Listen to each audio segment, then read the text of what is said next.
Rumah Ketua Pemuda Pancasila Djapto Soerdjo Soemarno digeledah KPK. Ada apa? Suasana di kawasan Ciganjur, Jakarta Selatan, tiba-tiba gempar pada Selasa malam, 4/2. Beberapa mobil penyidik Komisi Pemberantasan Korupsi, KPK, terlihat memasuki kediaman Ketua Umum Pemuda Pancasila, Djapto Soerdjo Soemarno.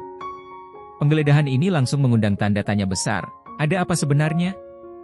Penggeledahan yang dilakukan KPK ini ternyata berkaitan dengan kasus dugaan tindak pidana pencucian uang, TPPU, yang menjerat mantan Bupati Kutai Kartanegara, Rita Widyasari.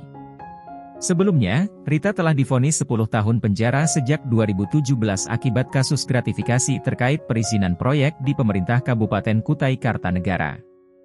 Namun, penyelidikan terus berkembang, dan KPK kini menelusuri lebih dalam aliran dana dari dugaan praktik korupsi tersebut. Menurut keterangan resmi dari juru bicara KPK, Tessa Mahardika, penyidik melakukan penggeledahan guna mencari barang bukti terkait kasus tersebut. Sejumlah barang bernilai ekonomis diamankan, termasuk 11 unit mobil mewah, sejumlah dokumen penting, serta barang lainnya yang diduga memiliki kaitan dengan aliran dana dalam kasus ini. Benar, ada kegiatan penggeledahan di rumah saudara JS terkait penyidikan kasus RW. Tim kami masih melakukan pendalaman lebih lanjut atas barang bukti yang ditemukan, ujar Tessa kepada wartawan. Sebelumnya, KPK juga telah menggeledah rumah politikus Ahmad Ali yang diduga memiliki keterkaitan dalam perkara yang sama. Hal ini menandakan bahwa penyidik semakin intensif dalam menelusuri setiap jejak keuangan yang mengarah pada dugaan pencucian uang dalam kasus Rita Widyasari. Kasus Rita Widyasari bukan perkara baru. KPK mengungkap bahwa Rita menerima gratifikasi berupa jatah sebesar 3 hingga $5 as per metrik ton dari produksi tambang batu bara di wilayah Kutai Kartanegara. Mengingat skala produksi tambang yang bisa mencapai jutaan metrik ton, jumlah uang yang mengalir tentu sangat besar. Uang hasil gratifikasi ini kemudian mengalir ke berbagai pihak yang saat ini masih dalam proses penyelidikan. Oleh karena itu, KPK mengembangkan kasus ini ke ranah tindak pidana pencucian uang guna menelusuri kemana saja dana hasil korupsi tersebut mengalir.